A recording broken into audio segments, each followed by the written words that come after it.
नमस्कार दोस्तों, कथा श्रेणी चैनल में आप सभी का बहुत स्वागत है। मैं आज आपके सामने जैसे को तैसा कहानी लेकर प्रस्तुत हुई हूँ। बात उन दिनों की है जब गोनू झा मिथिला नरेश के दरबारी नहीं थे। उनके दिन अभाव में गुजर रहे थे। उनके साथ उनका छोटा भाई भी था। दोनों के लिए भोजन वसन जुटाना गोनू झा के लिए मुश्किल हो रहा था। गांव में रोजगार नहीं। एक बार सूखा पड़ा तो खेत पथार भी सभी सूख गए। जिधर भी दृष्टि जाती फटी बिबाइयां वाली बंजर धरती ही दिखती। ब्राह्मण होते हुए भी गोनू झा ने विप्र वृत्ति नहीं अपनाई थी कि कहीं मांग कर खा लें, और अपने भाई भोनू झा में भी यह वृत्ति नहीं पनपने दी थी। चाहते तो वे भी पोथी पत्रा लेकर जन्म कुंडली बनाते या घर घर जाकर पूजा कराते और जजमन का से मिले सीधा से अपना और अपने भाई का पेट सुख से पाल लेते। किंतु बचपन से ही स्वाभिमानी गोनू झा को किसी के आगे हाथ फैलाना गंवारा नहीं था। एक दिन ऐसी नौबत आ गई कि घर में भी एक दाना नहीं बचा। गोनू झा को चिंता हुई कि आखिर वे भोनू झा को खिलाए तो क्या। वे खुद तो एक दो दिन उपवास कर सकते थे, किंतु भोनू झा भोजन भट्ट थे। भूख लगी नहीं कि बेहाल हो जाते। गोनू झा सब कुछ देख सकते थे, मगर भोनू झा को भूख से बिलबिलाते हुए नहीं देख सकते। उन्होंने सोचा पास के कस्बे में जाकर कोई काम कर लूं। शाम तक कुछ न कुछ मेहनताना तो मिल ही जाएगा। भोनू झा को घर पर ही रहने की नसीहत देकर वे पास के गांव की ओर चल पड़े। गोनू झा ने कभी मजदूरी नहीं की थी। रास्ते में वे सोचते जा रहे थे कि आखिर कस्बे में वे किसके पास जाएंगे और क्या काम मांगेंगे। घर से चलते समय उन्होंने सोचा था कि कुछ भी कर लेंगे, मगर अब उनकी समझ में नहीं आ रहा था कि आखिर करेंगे भी तो क्या। कस्बे में पहुंचकर वे इधर उधर भटकते रहे, मगर उन्हें यह नहीं सूझ रहा था कि किसके पास जाकर वे काम मांगे और क्या काम मांगे। कस्बे में भटकते भटकते वे थक से गए। मानसिक रूप से बोझिल और विचार शून्य। कुछ भी समझ में नहीं आ रहा था कि करे भी तो क्या करे। थकान के कारण बुरा हाल था। जेठ की सुलगती जुलसती हवा और तपती धूप से परेशान, पसीने से तरबतर गोनू झा को लगा कि यदि वे इस तरह भटकते रहे तो लू की चपेट में आ ही जाएंगे। उन्होंने आसपास ऐसी जगह के लिए दृष्टि घुमाई जहां 2 घड़ी के लिए वो बैठ जाएं। प्यास से कंठ खुश्क हो रहा था और गर्मी से मन व्याकुल। उनकी नजर एक हलवाई की दुकान पर पड़ी। वे उस दुकान में चले गए। दुकान में मिठाइयों को देखकर उनकी अंतड़ियां कुलबुलाने लगी। दुकान में पीढ़े पर वे बैठे और हलवाई उनके पास पानी लेकर आ गया। गोनू झा ने थोड़ा सुस्ता लेने के बाद भर झांक पानी पिया। हलवाई ने उनसे पूछा, क्यों भैया, क्या खाओगे? गोनू झा ने अपनी तोंद सहला रहे हलवाई की ओर देखा और बहुत संकोच से बोले, भाई मुझे खाना भी है और 1.5-2 सेर मिठाई भी लेकर जाना है, मगर मेरे पास पैसे नहीं हैं। तुम चाहो तो मैं तुम्हें अपनी अंगूठी दे देता हूँ।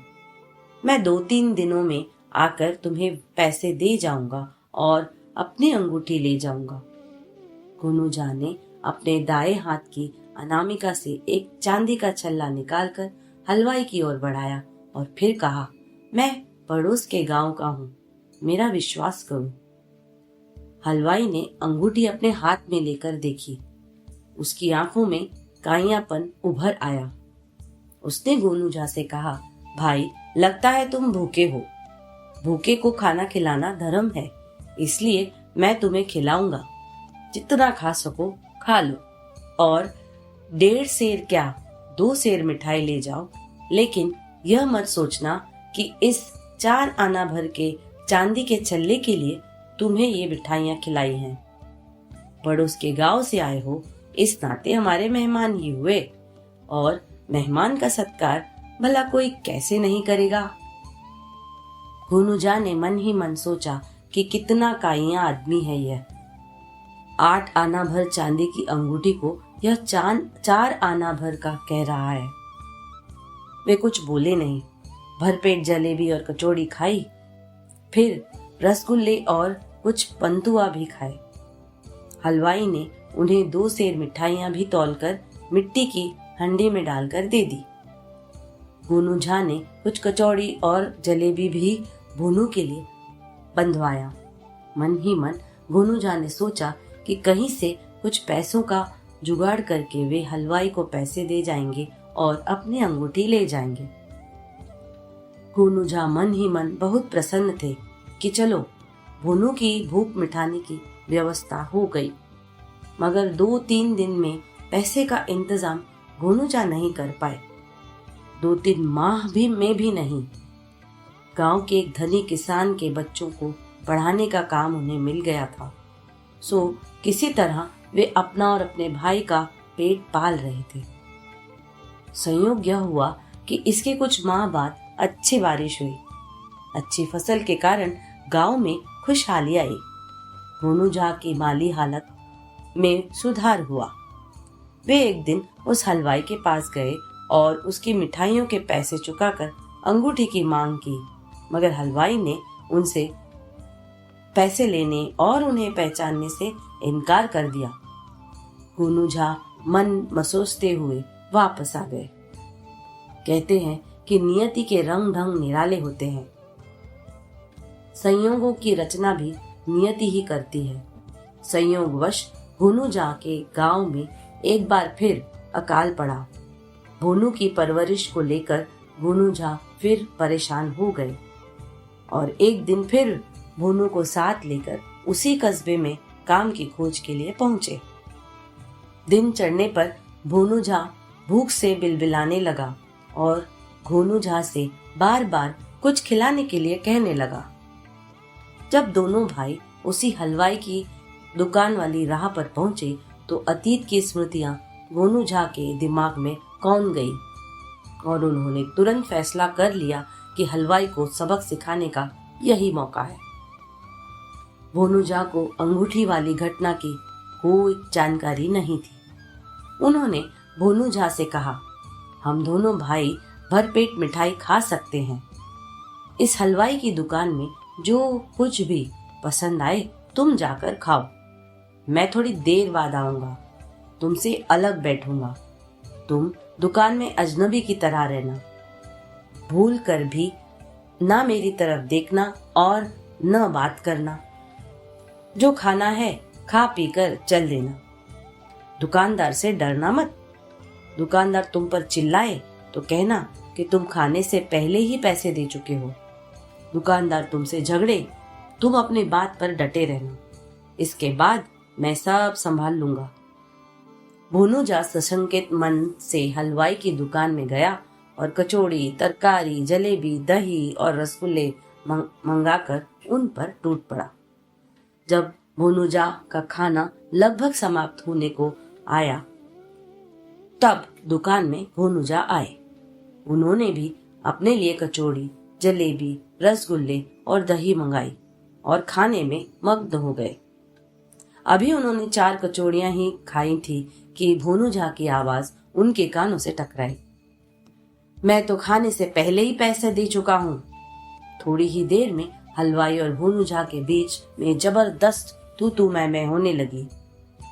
भोनुजा पूरी तरह से डटा हुआ था और घुनुजा खाने में लगे हुए थे। दुकान में झगड़ा होते देख राहगीर दुकान के पास जमा हो गए। हल्ला हंगामा के कारण बाजार की चौकसी करने वाले सिपाही दुकान में पहुंच गया और दुकानदार से पूछने लगा कि क्या बात हुई है। हलवाई कुछ बोले उससे पहले ही भोनूझा ने उस सब सिपाही से कहा, इस दुकानदार ने खाना देने से पहले ही मुझसे पैसे ले लिए।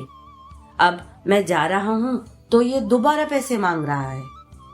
दुकानदार इस सफेद झूठ से उत्तेजित हो गया और आवेश में बोला, सिपाही जी, यह सरासर झूठ बोल रहा है।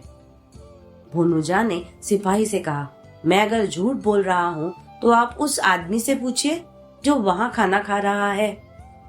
जिस समय मैं पैसे दे रहा था उस समय ही यह आदमी यहाँ आया था। सिपाही ने भोनूझा की तरफ देखा। वे खाकर हाथ मुंह धो रहे थे। सिपाही ने भोनूझा को आवाज दी तो भोनूझा फूट फूट कर रोते हुए सिपाही के पास पहुंचे। सिपाही ने कहा, अरे तुम रो क्यों रहे हो?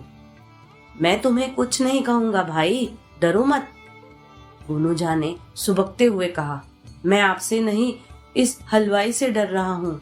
खाना देने से पहले इसने मुझसे भी पूरी फहरिस्त ले ली कि मैं क्या क्या खाऊंगा, और जब मैंने इससे कहा कि भाई पहले खा तो लेने दो, फिर पैसे ले लेना, तब इसने कहा कि इस दुकान का दस्तूर यही है, पहले पैसा तब सामान। कोई खाकर चल देगा तो मैं क्या करूंगा? यह भाई जी ठीक कह रहे हैं। पैसा चुकाकर जब ये खाना खाने बैठे उसी समय तो ये हलवाई पैसा गिनते हुए मुझसे हुज्जत कर रहा था। हलवाई भोनूझा की बातें सुनकर हतप्रभ रह गया। अरे क्या बोल रहे हो भाई? क्यों झूठ बोलकर मुझे फंसा रहे हो? उसने भोनूझा से कहा। मगर भोनूझा ने सिपाही का हाथ पकड़ते हुए कहा, आप ही इंसाफ करिए माई बाप, यह दुकानदार तो मुझे भी झूठा कह रहा है। फिर क्या था? सिपाही ने तड़ाक एक बेंत हलवाई की पीठ पर लगाई और कहा, बंद कर अपनी जुबान। ये दोनों शरीफ आदमी हैं, हम भी आदमी पहचानते हैं। तुम बेकार का प्रपंच रचकर ग्राहकों को लूटते हो। मैं तुम्हें हवालात की सैर कराकर रहूंगा। सिपाही ने भोनूझा और भोनूझा को दुकान से जाने को कह दिया और हलवाई से उलझता रहा। भोनूझा समझ चुके थे कि यह सिपाही भी हलवाई से अपना चढ़ावा वसूल कर ही उसे छोड़ेगा। भोनूझा ने रास्ते में भोनूझा को अंगूठी वाली घटना बता दी ताकि भोनूझा के मन में इस घटना का बुरा प्रभाव नहीं पड़े। भोनूझा भी समझ गया कि उसके भैया ने हलवाई को सबक सिखाने के लिए तेहरम विद्या का इस्तेमाल किया। तो प्यारे दोस्तों, उम्मीद है आपको ये कहानी जरूर अच्छी लगी होगी। इसी तरह की और कहानियों को सुनने के लिए हमारे चैनल कथा श्रेणी को सब्सक्राइब करें, कहानी को लाइक करें, कमेंट करें और शेयर करें, और सबसे महत्वपूर्ण बात, अपना अच्छे से ख्याल रखें। अगली कहानी लेकर फिर से प्रस्तुत होंगी। तब तक के लिए धन्यवाद।